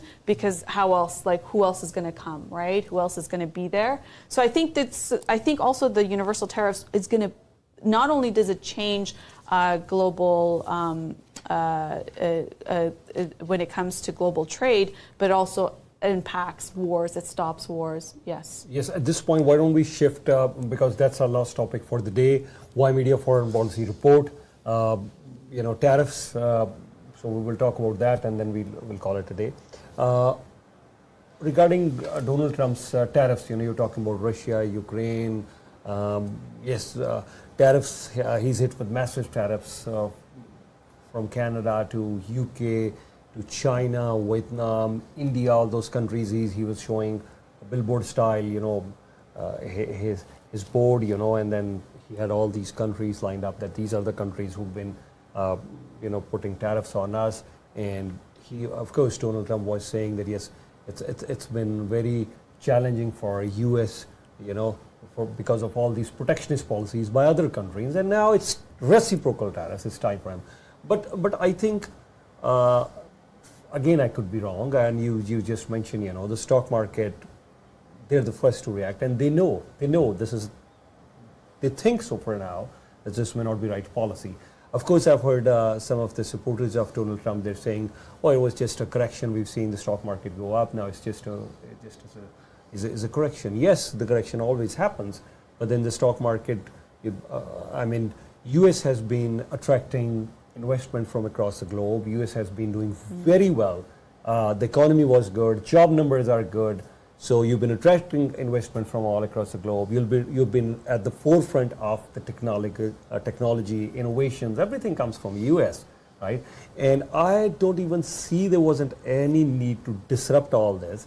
And disruption for good, fine, but then you're disrupting all these things. So I think he's doing it because he can. He's doing it because he can, but is there any benefit of that? Well, he's on his last term, and okay. So here's the benefit. The benefit being, and I'm going to talk about it from the American standpoint, is it made Americans realize and remember what a superpower they are. Like when their president can just say things from the Oval Office and then have press conferences and markets react, and everybody's eyes were on what President Trump was going to announce, at the White House, what he called Liberation Day. He knows how to make good TV, and he says it. Like when we saw the argument that erupted between President Zelensky and VP Vance, he said, President Trump said, I kept this going because it's going to make good TV. And he knows how to make good TV, and he loves the spotlight, and he's doing it because he can. And tomorrow, if he says, okay, guys, I'm going to remove it, you're going to tell me that country's going to be like, no, we don't want a trade agreement. Everyone's going to say yes. Everybody wants access to the American market. It's the world superpower when it comes to economy, and you want to sell to Americans because Americans have purchase power, right? So that reminds Americans where they are, because Americans went through very hard times through the years of Biden and everything else, where they're doing massive bailouts and they're sending so much money to other countries, but they don't have proper infrastructure. They don't have access to health care the same way we do. They don't have access to education. If you can't afford university, which will cost you $100,000 plus, you're going to go to a community college. Like, the difference between the haves and the have-nots is serious in the United States. And so this is, even though they're going to be impacted because, of the counter tariffs and the tariffs that they've put on, but it also reminds them of who they are and what they can do. And for them to say 20% on EU, that also, guess what? Those European countries want to sell into America, right? So that reminds them of everything. And perhaps it has a shift because, there has been a time where, and that's completely different topics about, about people being ambitious enough when it comes to certain genders. Like, we're seeing like the decline of like the masculinity. We have in many different, when it comes to, that's a whole nother topic and we can get into it because I don't want to divert too much. But I think the benefit was that in terms of understanding the level of strength that they have and remembering it, because I think they always knew, but now they see it. And they know that we're at the mercy, all of us. Everybody's at their mercy. And when they say we want to be friends again, we're going to say, okay. Who's going to say no? Who's going to say no? I'm not going to pick up. I'm not going to call President Trump, or I'm not going to pick up his calls. And when President Trump wants to play nice, who's going to say no? I'm mad at you. Okay, who's going to say that? Okay, here's my point. Then here's my point. When you say that yes, if you want to play nice, when Donald Trump is going to say, okay, I want to be friends again with you, I don't think so. Germany would ever. I'll start with Germany. I don't think so. Germany's already said that. US is not a trustworthy partner. We need to build our own economy. We need to strengthen our own economy. We need to build our own defense system. Germany. Same with England as well. So they say no. Same with Canada as well. Mark Carney clearly said this. It's over. The relationship is over. We cannot rely on US. And now the Canadians also know more than ever. A 90-year-old alliance has been completely shattered. Russia would say thanks, but no thanks. Well, I mean, there was a time we would, exporting $90 billion, but we've very clearly circumvented. Maybe $2 to $3 billion is our export to you. We don't need US at all. That's what Russia is for you today. You've already had enough sanctions on that side. So now Russia is circumventing that. China and India China and India for most of their part, they have put reciprocal tariffs. Of course China could be hurt, of course India would be hurt, but then at the end of the day they are much bigger economies. They have their own domestic consumption as well. And then I don't think so. We're putting tariffs on we've already spared pharma. So India said, okay, fine, you can't do without our medicine. It'll be a more of a headache tomorrow to pay more. The billions of dollars that pharma export is done from India, US has said, fine, we can't do anything about it. Right? Only a matter of time. Yeah? Only a matter of time until they have their own pharma. Good question. Pharma, even if they start producing there, it's going to cost them a lot more than to produce pharma in India. It's a very established sector. When Canada thought we're going to create our own vaccines, India had enough vaccine to take care of its own citizens and distribute all over the world. And when former Prime Minister Trudeau, when he announced funding that we're going to build our own pharma, our own vaccine, here we are in 2025, and the next 5 years, I doubt we would be even generating vaccine for 1 million people here in Canada. It's not that easy. It takes years and years on. And there are people who would want to invest in the forefronts of technology. And why investors are pulling out money from US? They say, no, you're heading towards, America of, 1915 or 1920, 1940 America. This is 2025 US. The investors are clearly saying this. Every single economist is saying this. No, these policies are wrong. You look at look at the Economist front page. Look at the front page of Wall Street Journal. Look at the MSNBC. All the economists are saying we don't see any reason out of it. And they're not even able to give us any timeline how long this pain will end. And the Americans who were looking for lower inflation, they're saying, oh, forget inflation. Inflation is not going to go lower anytime soon. Rather, we could see a period of recession coming along. Recession because of all these tariffs and everything. So we have created chaos for no reason. Well, the benefit, let me continue on the benefits. Okay. The benefits, and I'm not disregarding any of the hardship people feel and people who are losing their jobs, but the benefit, again, has also been it woke up the rest of the world. It put Canada, we've been sleeping for so long. We've just had our ideologies of how human rights, great, okay. Yeah. How should other countries behave under human rights? Okay, great. Yeah. We're talking about all sorts of stuff. Everything from if you identify as this, should you use the opposite bathroom? Should a teacher wear prosthetic breasts to class? And we're talking about all sorts of stuff. Should we have bike lanes and should we have everything? Guess what? Economy matters. Guess what? You need businesses. Guess what? If there's no business and there's no jobs, guess what matters? Right now with the Stellantis plant, you were a union, yeah?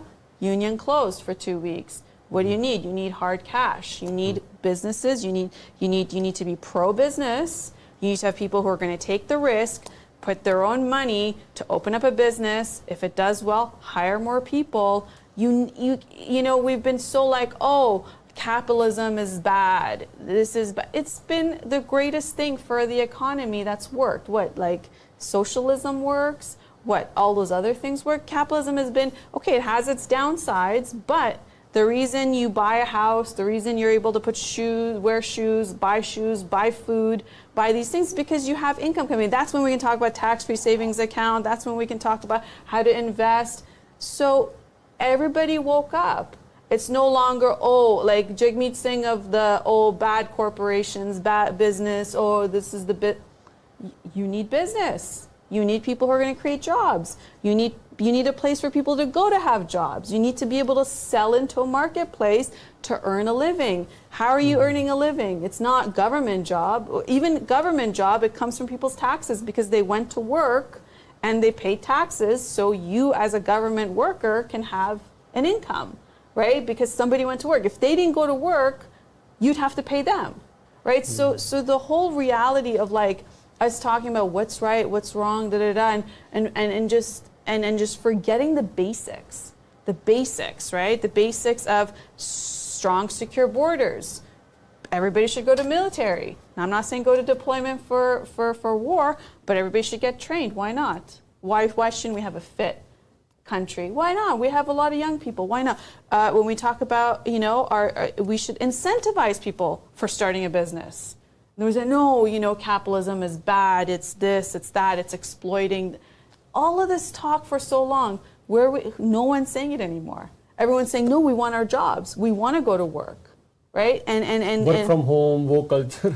Work from home, exactly. If you and all of this stuff, the whole culture of boys playing in girls' sports and saying no, and then all of this stuff where if somebody said, if you ask a question, no, you're racist, and you can't, I can't ask a question because otherwise if I ask it, I'm racist, or I'm bigoted, or I'm sexist, all the accusations. What happened to all that? What's the media cycle like now? No one's talking about those things. Why? Because people need jobs. People need to get paid. They need to earn a living. We've gone back to the lowest common denominator, which is I need to live and I need to just pay for things to be able to survive and live. And this is the gift Donald Trump has given us. And I'm not saying I'm sitting here as a Trump supporter, but I'm also not ignorant to know the ripple effects of what it's done to all of us. We have to look at the big picture, right? This isn't the woke culture of if you're saying something what positively came out, you must be a Trump supporter, so we hate you. No, that's woke culture. We're talking about the reality that it woke up Canada. It woke up the rest of the world on their Liberation Day when they saw these tariffs. Was that the intended purpose that yes, they wanted to wake up everyone, or makes America? Who cares? I think we can't read what Trump's what's in his mind, and who cares? No, but his slogan was "Let's make America wealthy again." Well, how is America going to get wealthy again? Apple said $500 million, AI $500 million investment. Companies are closing up shop from like Steve Madden in China and Apple in China and everybody else. They're coming back home because they don't want to deal with the tariffs. So guess what? Some of the greatest minds are there, and if they're not, what they do is they send them on H-1B visas and they bring them in to be able to work in those sectors. So we're again going to create a manufacturing economy. We had an economy based on service industry. We had an economy based on technology in US. So do we want to create an economy based on manufacturing once again? It's all of it. All of it matters because you need technology, because we can't rely. Can you live without your phone? Can you live without technology? We can't, right? Yeah. Even the fact that we're streaming right now, that's technology. So AI, we have to live with that. Do we need manufacturing? Yeah, because you need this table, you need this chair, you need the car that you're driving or the bicycle that you're riding. That is manufacturing, right? If we are sending these things offshore and we're getting cheaper products, and we can focus on service industry, we can focus on smart technology. Americans will think very fast on how to be able to meet those demands. And like you said, like when it comes to pharma and creating a vaccine, everybody's saying we're going to be less dependent. It's not going to happen by tonight. It's not going to even happen by the end of 2025. Becoming less dependent is not going to, we're going to create industries and we're going to boost it's going to happen by next quarter. No, just like how you can't even start pharma and have, vaccines in a country that doesn't have the infrastructure. Europe isn't going to be able to do.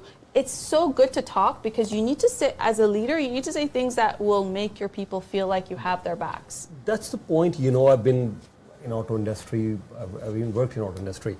Now to put up a plant, yeah, you need to first of all look at the place where I'm going to put up a plant, vendors, skilled labor, so many other things. So put up a plant, it'll take a minimum of 4 to 6 or even 8 years, billions of dollars. right? And here it was working well from Mexico, from Canada. We sourced all those things. It was working well. You'll be surprised how fast things will develop when you but need there's to, no right? way, but there's no way you can put up an auto plant in a couple of years. And I don't think it's going to, these tariffs will come to the side, because it's really going to impact the American, cars, consumer. like consumer, and all but American brand like Chrysler and Jeep and Ford and all of that. It's going to, of course, affect the American brands, and it's going to hit home. But this is a nice wake-up call. This is a nice wake-up call for everybody to be like, oh, I have a contract and I have a union job and we're going to be fine. Okay, well, what is this thing that we're hearing about? What is the Canadian car? What is the Canadian car, right? And what? So this actually holds everybody so much more accountable of being able to say, okay, we can have trading partners, we have these agreements in place, but what is plan B, C, D? You run a business, right? You know that, like, you were affected during COVID. You saw people like, sorry, we can't do as we can't do, like, what funds people watching a free program? It's because there are people who pay for advertising dollars, right? And when somebody says, I'm sorry, right now my bottom line doesn't allow me to spend on advertising, media gets hit, right? That's a real thing. So what happened? You thought of plan B, C, D. You're like, obviously when the advertisers come back, I'm going to say welcome, but how else do I diversify? How else is it going to be in real estate? Is it going to be in this? But it got you thinking. It got you creating contingency plans. It got, and that's what we're seeing right now, which is a massive benefit than everybody just being like, oh, it's status quo. We're just going to carry on because, our trading partner is fine and we have agreements in place, and saying, no, things have changed. And guess what? We do better during hard times, right? Whose personality and whose strength hasn't developed during hard times, right? Because eventually, it's hard, but then you got to then say, okay, what do I do now? How do I respond? And so we're seeing these leaders, and that's why you're seeing the Conservatives kind of lagging behind, because Pierre Poilievre is not pivoting fast enough. He's talking about fentanyl, he's talking about tax-free savings account. Awesome, but let's stick to the times of what's happening right now. And that's why Mark Carney, who's pro-carbon taxes, I'm going to repeal it, doesn't work. But most of this pain will be for common Americans. And Donald Trump built all his case to come back to power. That yes, ordinary Americans, you're facing so many challenges. So they're going to face challenges even more. Job losses, inflation. Yes. Right? Everything is going to get expensive. From clothes to footwear to toys to cars to everything is going to get expensive. And you have a recession as well. So where do I see the purpose of doing all this? Of course, you're right. I mean the basic intention seems to be great. And I couldn't agree more the points that you've made, that yes, America, yes, you've been taken for a ride. I mean, everywhere in the world, you have to pay money for all those US aid and everything. And some of the times where you're paying the aid and you have people being hostile towards the US, of course you have to look at it, right? They're tightening their borders, which is good, so that's good. Then of course you need to make sure if there are protectionist policies being applied against US, you need to also apply protectionist policies, which is good. But it's not even a zero-sum game. It's taking things into the negative territory in terms of GDP, recession, inflation numbers are going high. Tomorrow, the common Americans are going to suffer more, and we don't even know when are we going to come out of this cycle. I mean, we haven't got a timeline. Okay, fine. All this pain is for 2 years. Fine. We will deal with that. It'll definitely be before midterms elections, and it could even be sooner than that, right? Midterm elections, and he's not going to, it's going to affect a lot of the Republican states, and so we're going to see things shift very rapidly. But also, like, the Americans spend a lot of money in the service industry, so that's going to change, with the bigger vision of like bringing back manufacturing and all those other things.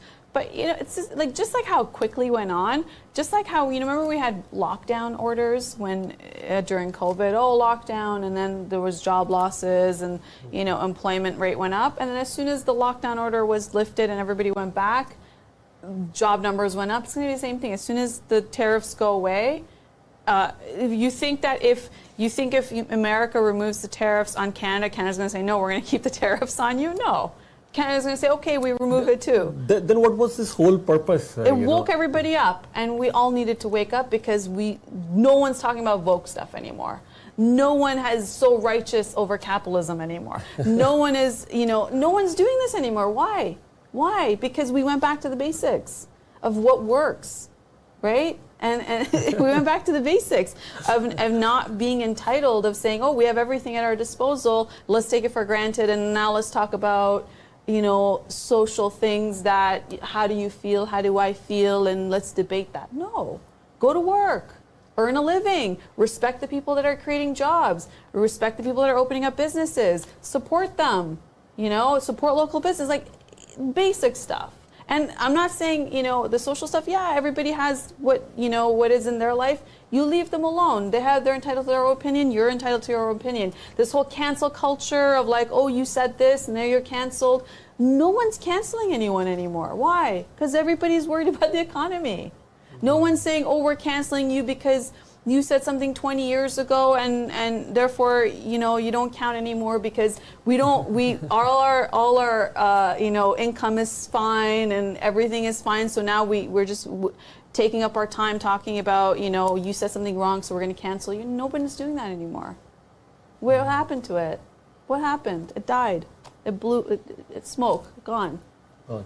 But now we have politicians who are realizing, oh, we got to do some real stuff. We have people like Justin Trudeau step down. Big price to pay, as much as you're saying the reset button or all this. Reset. And who doesn't need a reset? Have you done a cleanse? Your body needs a reset, right? Your sleep is a reset for every day that ends, a reset for the next day. Everybody needs a reset. But a big reset mentally too. Big price to pay for a reset. Reset is always hard. If you've done a cleanse from day 1 to day 3 is hard. If you're somebody who's never been to the gym and you start going to the gym, don't your muscles hurt? Every time you start something new, it's going to be hard. Like the first time you learn how to drive a car, you felt uncomfortable. Wasn't there an easier way to do all this just in case we really wanted to achieve what we're talking right now? I mean, there's always nicer ways to do things, such as over time and incrementally. But then if you've ever done a fast weight drop, you go through something very, you'll do a massive shift cleanse, you'll cut out, your carbs and oil and this sugars, and then your body goes into a massive reaction, but then you drop immediately a few pounds and then you set yourself up to feel less inflammation, less pain, more energy, so now you can work out. It's always that, and I'm not comparing it to the job losses of a cleanse, but hard things happen in a short period of time, and that's why it's. So now, would the Americans start manufacturing, clothing? I mean, this clothing was much cheaper from Vietnam, China, Cambodia, India, Bangladesh. So now we're putting tariffs on Bangladesh, India, China, Vietnam. So now we're going to manufacture clothing on our own. We're going to manufacture footwear on our own. We're going to manufacture what all things are going to. What's happened now? It's given an opportunity for American businesses to be able to also export, right? Obviously, the currency is so much higher compared to. But there are reciprocal tariffs. China has put reciprocal tariffs. India has put. Where are we going to export? Actually, as a matter of fact, our exports are going to drop down now. Our exporters are going to face tough time in exporting Canada, let alone exporting in China or in Vietnam. And what, I mean, we're talking American dollars here. When we are paying any worker who are, if you're going to create why service industry thrived in Canada or in US. Okay, let's talk about Canada. Out of the 18 million workers in Canada, 16 million are working in service industry. 16 million out of the 18 million, right? Why we have an economy in US based on technology and service industry, because these are the things you cannot import from outside. That was the reason. Other than that, I mean, go to Warren Buffett and tell him, okay, fine, I'm putting in $5 billion. All I want is $500 million from your side. We're going to put up, a manufacturing industry. We're going to create TVs.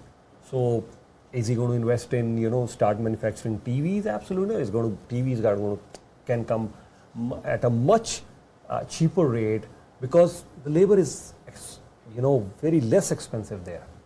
So if Yeah, you I have think a cheap labor in Vietnam, Cambodia, India, China, cheap labor manufacturing so many things, why would I pay that much to create a big screen TV, 50-inch, 70-inch TV? It can come much cheaper from Asia. Then it's going to cost me a lot more. Even if I start manufacturing tomorrow, the tariffs go away. Then what happens? The policy could change any time. Where's my investment heading? Please. Yeah, I think the American is going to think twice about spending their dollar, right? Because it's just, do I need this thing, or do I want it, or do I need it? There's going to be obviously that level of thinking, definitely in place. But as he's put on the tariffs, he could remove it next week, and things would shift back. But obviously, no one's going to forget about the traumatic turn of events to be able to now really start investing in their own economy. And I would hate to see Canada reverse on the way it's thinking and moving ahead right now, right? So for example, if tomorrow if Trump reverses the tariffs and Canada says, oh, we're going to go back to carbon tax and we're going to go back to, we would hate to see that. So it's definitely set all these different nations, and now, Europe and Germany, everywhere you're talking about, on a certain path. For the American, it's going to be hard short term, but this is who they've elected. He's there for 4 years. There's midterms coming up. Things will always shift, as they've shifted this way. I mean, what it's showing is that, you can have agreements, you can have laws in place, and he's reneging on it, just like the stock market can shift from up to down, and it's a pulse of what's happening. But this is the world we live in right now, and it's going to make us a lot more agile. I mean, what else are you going to do? What else is there to do?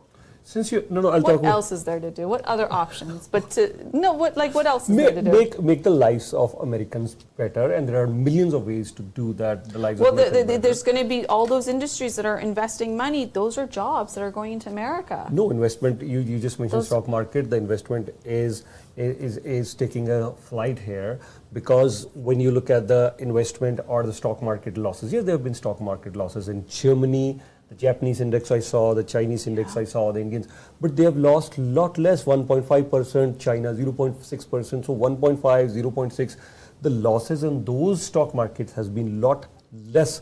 So we have inflicted a much bigger blow on our own stock market, and the credibility, and people would think, oh, should I invest or not, that there's a lot of uncertainty. That's the last thing, uncertainty is the last thing that investor would like. They always want certainty.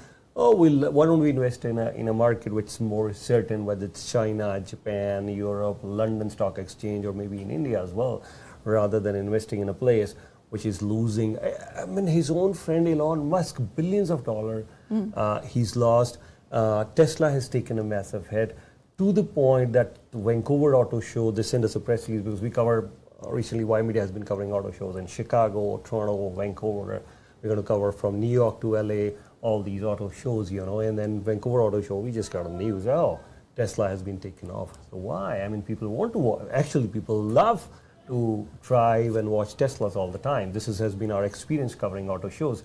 But here they are, for security reasons. Tesla's become politicized. Yeah. Well, this is a chance also for small business to flourish, right? Not big business. Like right now, like with investors holding off on terms of investing in certain industries and big business right now, it's tomorrow if you want to go open up a local thing, I think it takes us back to the mindset of supporting local business, small business. Small business has always been the backbone of any economy, right? It's 70% of any economy in terms of hiring, either being self-employed in terms of a small business, or hiring a few people up to 10, whatever, 50, whatever the case is.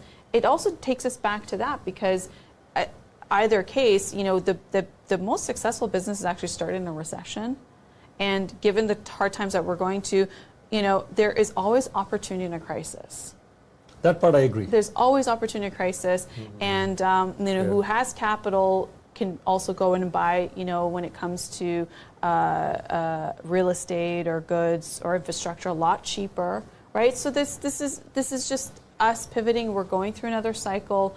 And I think we're going to come out better. I mean, I'm on the positive side of things, because I think this has helped us really get a reality check of things when things change, right? Like things change all the time, and now we're seeing agreements and our partners and our allies change, and that just means, if it's made us a little bit more patriotic, great. If it's brought us all together in terms of supporting each other, great. No longer are we talking about, national divide or, Quebec this or Alberta. Like, it's brought us together in many, many ways. And so let's see what this agenda is going to be in terms of, and I think this is going to also be a massive voter turnout because people care about what's going on. It's helped us all tune in. Before the Times were like, oh, I'm not political. Oh, I don't vote. Oh, I don't know what's happening. No more. You are forced to pay attention to what's happening. If you're not somebody who watches the news, you're somebody who's going to hear about it from a friend, family. You're going to see it on social media. You're going to see it somewhere. And you're going to tune in to say, hey, what does it mean for me? What does it mean for my job? What does it mean for my family? And that's a good thing. That's a good thing that we're all educating ourselves on what's going on and also thinking about what is the plan, right? Not on a country level, but also like on a family level. What's the plan? And if you have to think twice about spending, maybe that's not such a bad thing. Yeah, and as you just mentioned, I was as a journalist, that's my job. I was just trying to have a discussion on it, and I'm still questioning the motive behind all this and what's going to. Well, the motive is the war is going to end very fast. Very fast, okay. Well, yeah. Who is Zelensky going to call for some money? Who's going to say, yeah, we have a few $100 million, take it because our people don't need it? Who's going to say that during these uncertain times? Who's going to say that? Our people don't need it. Right? Because right now countries are looking at bailouts for industries that are going to be affected, right? Yeah. For jobs that are going to be lost, for all of that. Who's going to say, here's a few $100 million? Who's going to say that? Yeah. No one's going to say that right now. So what does that mean? That ends the war. That also means the parts that are annexed by Russia are going to probably stay annexed.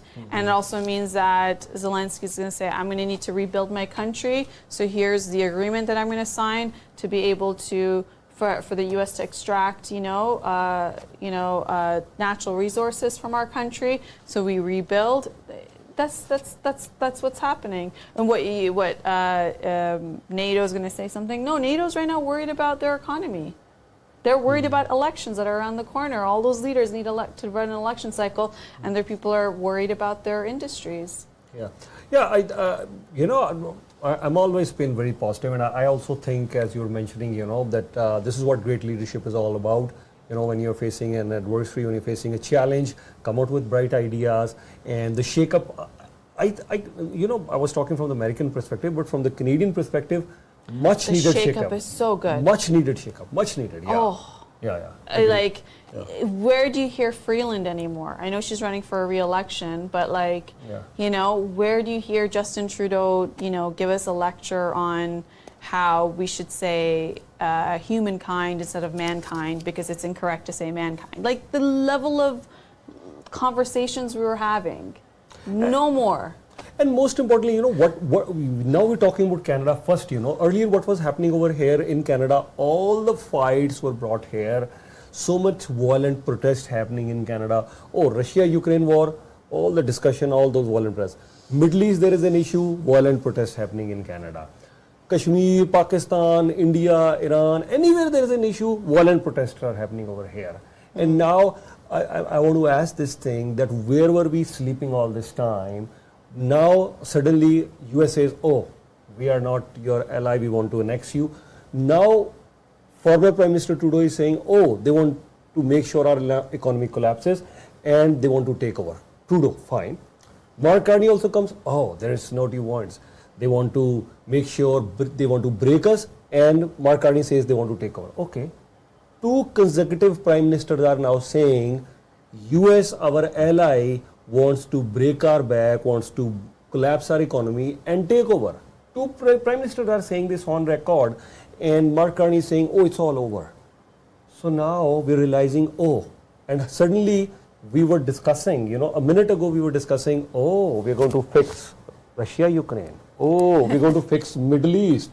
Oh, we want to fix India. Because our ideologies, because we know better and we believe in this and believe in that, and everybody else should, have that way of life. Now we're like, no. No. My question. Where are your ideas now? You wanted to fix the entire world. Russia, Ukraine. No, you got to Middle go to work now and make sure you still have a job at the end of the day. I identify myself as a worker now or as a Canadian now, or earlier I was a working Canadian is what you want to be. A working Canadian with purchase power. With purchase power. Earlier we were all, trying to fix all the global problems, but we had issues here in Canada. And we thought, okay, fine, we'll fix all those problems, but issues over here in Canada, let Ymedia discuss that, let Ramona ji, Yudhvir ji discuss that. Oh, these ideas, these discussions are very alien to us. But we wanted to discuss all that. So anyways, we got, I think, a wake-up call now that we need to make sure, where is our infrastructure? Where are our hospitals doing? Yeah. Where are we without US? What are our politicians arguing in the House of Commons or on, at Queen's Park? What's the level of conversation they're debating? Now we want to know about, hello, what is when they do their budget, what's the percentage, what's the dollar value going into infrastructure, what's the dollar value going into security, what's the dollar value going, we want to know all these things. No longer are we going to say, we're going to take down statues because that guy in 200 years ago was a racist. Okay, yeah, he was a racist. We're not racist, but that's the history. Right, we're taking down change. Remember those arguments? We had to change the name of this university. We had to change the name of that school, that community center. We had to take down this statue. Okay, but now we want to just be working Canadians with purchase power. And I don't care about the statue because that's our history. Okay, because it's our history, we learn from it. Because it was our history, we said I'm sorry and we learned from it and we move on. But do we need to have a debate? No. There's no time. You got to go to work. You don't have time to debate this. Now we're talking about productivity. Now we're talking about per capita GDP. Now we're realizing we're a G7 nation. But are we going to stay G7 nation? We are poorer than our American cousins. We are poorer than our Australian cousins. Yes. So per capita GDP, where are we? Our quality of life. Our quality of life is deteriorating. And US says, thanks, but no thanks. We're not going to bail out you anymore. You need to spend on your own defense. I mean, I'm thinking of a time, say for instance, 10, 15, 20 years from now, if China, the way it's progressing, Chinese, naval, the way it's progressing, the way they're progressing in Air Force, China, if they start telling, 10 years ago, when our DeepSeek challenged artificial intelligence in the US, were you sleeping at that time? This was 2025 when China's DeepSeek challenged that. Now, sir, this is 2035. We are not Donald Trump. Donald Trump maybe threatened it will annex you. But China would say, no, we're not Donald Trump. This is 2035, this is 2040. You better take care of yourself, or tomorrow Russia or China or any other country, they could say, fine, this is our area. Yeah, I mean, now we're talking about having, our military out in Northwest Territories. Yeah. None of it, because we're seeing the threat of, North Pole is melting. It's a line from Russia. We're seeing the threat. We weren't talking about any of those things. We were like, oh no, we don't invest in our military. Oh no, we don't do any of these things.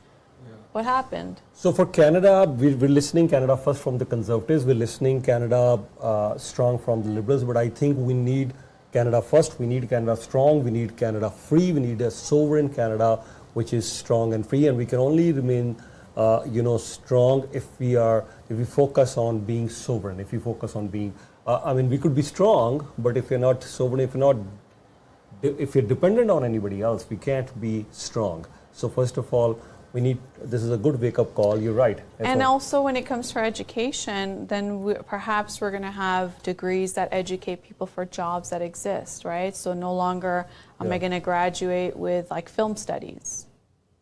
Right? What am I going to do with film studies degree? Become an actor, producer, director. Sure, yeah, because Canada is actually a good hub for, for that, because it actually subsidizes Hollywood when they come to shoot here. Yeah. But, it's been a while since I've been at university, but, there are certain degrees that, you graduate from, and then you're like, where's the job, right? Art history, for example, right? It's great because, you're so knowledgeable and so worldly in terms of that. But then there's also the universities are a business, and they need to create and colleges to have jobs that are going to be competitive, whether it's in manufacturing, whether it's in AI, whether it's in this, that, like security. Like now it's about how do we make sure because Germany does that very well. They train people for jobs, right? Their unemployment rate is not ever, that high. And that's because from high school, what they do is they test people, and then from that they streamline them to university or college and in the trades or a profession. And I'm not saying we need to do that, but we also need to think about do we have an educated workforce for the economy of today and tomorrow? Yeah, but one of the challenges that Germany also is facing, because they're invested a lot, which has worked well for them, from BMW to Mercedes to many German cars that they manufacture, which is great, but they focused a lot on the manufacturing sector. But of course, they also need to focus on the new forefronts of economy, which is technology as well. So Germany needs to do that also. But anyways, you're right. I mean, Germany still has a decent standard of living. Finland, Sweden, all these Scandinavian countries, and Germany pays like almost 50% in taxes. Like their social welfare is very strong, and they still have a decent level of standard of living. Absolutely. Yeah. Wish we had more time, but always a pleasure talking to you, Monaji. We discussed Ymedia political Sensex. We discussed Ymedia foreign policy. Thank you. Yeah, and I apologize if I sounded insensitive at any point of this conversation. It was just really coming down to, what does this mean, and what's the opportunity that we can look at? I obviously understand that this is a very hard time, and a lot of Canadians are going through a very hard time, and it's just the reality of things. But we always have to look at, why, as this is happening, okay, if we can't figure out the purpose, what are the potential consequences? And having a conversation just about negative consequences isn't going to be very well for our morale. So what are the positive consequences of this? What can we do in this crisis? What is the opportunity, and how can I rise to the occasion? Of course, I'm looking at who's going to run for prime minister, and are they rising to the occasion, and the cabinet ministers. But really, how am I going to rise to the occasion? What am I going to do when it comes to my household?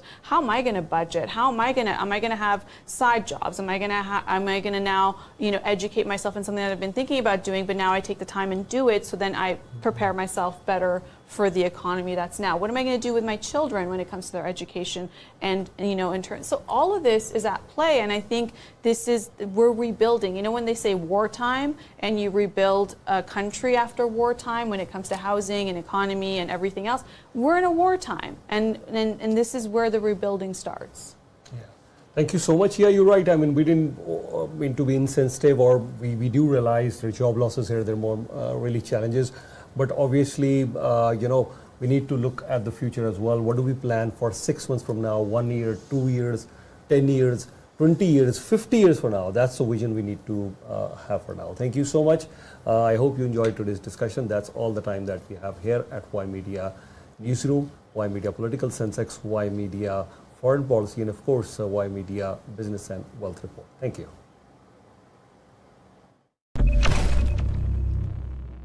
Hi, this is Priyanka Chopra and you are watching Channel Y. The biggest South Asian media group.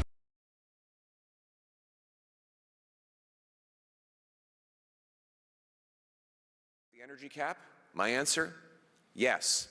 4, they said we must axe the industrial carbon tax, which makes it impossible for us to compete with Americans who have no such tax.